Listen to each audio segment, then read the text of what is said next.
ಹಿಂದಿನ ವಿಡಿಯೋದಲ್ಲಿ ಏನಾದ್ರು ಡೌಟ್ ಇದ್ರೆ ಕೇಳಿ ಅಂತ ಹೇಳಿದ್ದೆ. ಎಲ್ರು ಕೂಡ ರಿಸಲ್ಟ್ ಬಗ್ಗೆನ ಕೇಳುದು. ರಿಸಲ್ಟ್ ಯಾವಾಗ, ರಿಸಲ್ಟ್ ಡೇಟ್ ಯಾವುದು, ಎಲ್ಲ ಅನೌನ್ಸ್ ಆಗತ್ತೆ. ಸೊ ಈ ರೀತಿ ನಾನು ಹೇಳಿದ್ದು, ನೀವು ಆಪ್ಷನ್ ಎಂಟ್ರಿ ಆಗಿರ್ಬೋದು, ಕೌನ್ಸಿಲಿಂಗ್ ಬಗ್ಗೆ ಏನಾದ್ರು ಡೌಟ್ ಇದ್ರೆ ಕೇಳಿ ಅಂತ. ಆಪ್ಷನ್ ಎಂಟ್ರಿ ಮತ್ತು ಕೌನ್ಸಿಲಿಂಗ್ ಬಗ್ಗೆ ಏನಾದ್ರು ಡೌಟ್ ಇದ್ರೆ ಕಮೆಂಟ್ ಮಾಡಿ. ಸರಿ, ಈಗ ರಿಸಲ್ಟ್ ಯಾವಾಗ ಬರುತ್ತೆ ಇದನ್ನ ಹೇಳೋದಾದ್ರೆ, ರಿಸಲ್ಟ್ ಆಕ್ಚುಲಿ ಈ ಮೇ ಎಂಡ್ ಒಳಗಡೆ ಅನೌನ್ಸ್ ಆಗ್ತಾ ಇತ್ತು. ಆದ್ರೆ ಈ ಹಿರಿಯೂರು ಎಕ್ಸಾಮಿನೇಷನ್ ಸೆಂಟರ್ ಅಲ್ಲಿ ಪ್ರಾಕ್ಟಿಕಲ್ ಎಕ್ಸಾಮ್ ಏನಿದೆ ಅದನ್ನ ಮತ್ತೊಮ್ಮೆ ನಡೆಸ್ತಾ ಇದ್ದಾರೆ. ಸರಿನಾ? ಈ ಹಿಂದೆ ಪ್ರಾಕ್ಟಿಕಲ್ ಎಕ್ಸಾಮ್ ಆಗಿತ್ತು.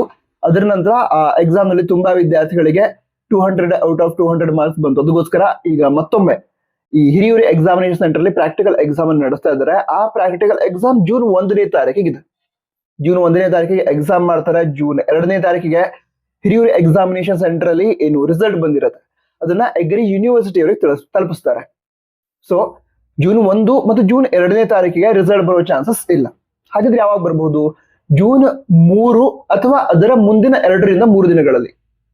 ಸರಿನಾ? ಅಂದ್ರೆ ಜೂನ್ 3ನೇ ತಾರೀಕಿನಿಂದ ಜೂನ್ 7ನೇ ತಾರೀಕಿನ ಒಳಗಡೆ ಈ KCET ರಿಸಲ್ಟ್ ಅನೌನ್ಸ್ ಆಗೋ ಚಾನ್ಸಸ್ ಇದೆ. ಅಫಿಷಿಯಲಿ ಅನೌನ್ಸ್ ಆಗಿಲ್ಲ, ಅನೌನ್ಸ್ ಆದ ನಂತರ ಹೇಳಿರ್ತೀನಿ.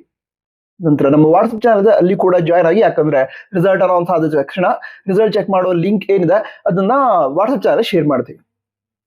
ರಿಲ್ಯಾಕ್ಸ್ ಆಗಿರಿ. ನಂತರ ಏನು ಆಪ್ಷನ್ ಎಂಟ್ರಿಗೋಸ್ಕರ ಪ್ರಿಪರೇಷನ್ ಮಾಡಿ. ಆಪ್ಷನ್ ಎಂಟ್ರಿಗೆ ಏನಾದ್ರು ಡೌಟ್ ಇದ್ರೆ ಕಮೆಂಟ್ ಬಾಕ್ಸ್ ತಿಳಿಸಿ. ನಾನು ನಿಮ್ಗೆ ಎಲ್ಲ ಡೌಟ್ಸ್ ಅನ್ನ ಕ್ಲಿಯರ್ ಮಾಡಿರ್ತೀನಿ. All the best. ಜೈ ಹಿಂದ್, ವಂದೇ ಮಾತರಂ.